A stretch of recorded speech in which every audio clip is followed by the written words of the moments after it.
تنم میافتد.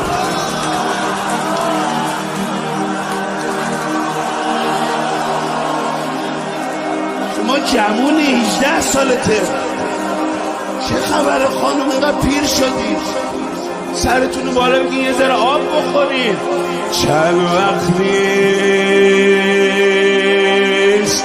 سرم روی تنم میافتد، دست من نیست که گاهی بدنم میافتد.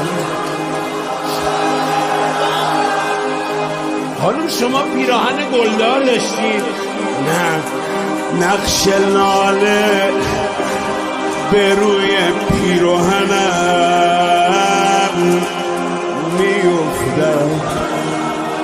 فزه به علی نگو، دست من کار کند مطمئنم میافتد. من چگونه بپرم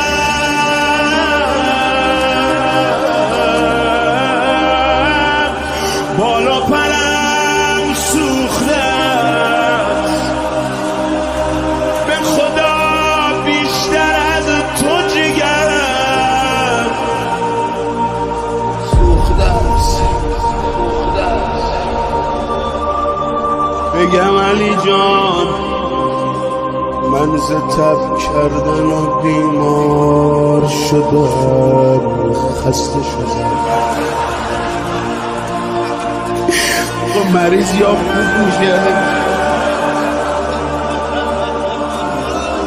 زن آمدن دیدن فاطمه، داشتن میرفتن بیرون، شنید زینب یکی به دیگری اشاره کرد، کارش تمامش.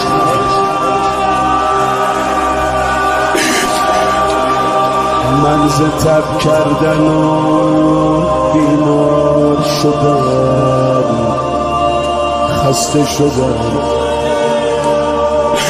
بر سر خادم سربار شدم، خسته شدم. خیلی درده، خوب دل بده. با تن سوخته تبدار شدن، خسته شدم.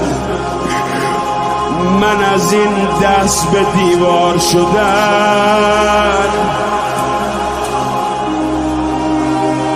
شانه از دست من افتاد، دل زینب سود، چشم من بر حسن افتاد، دل زینب.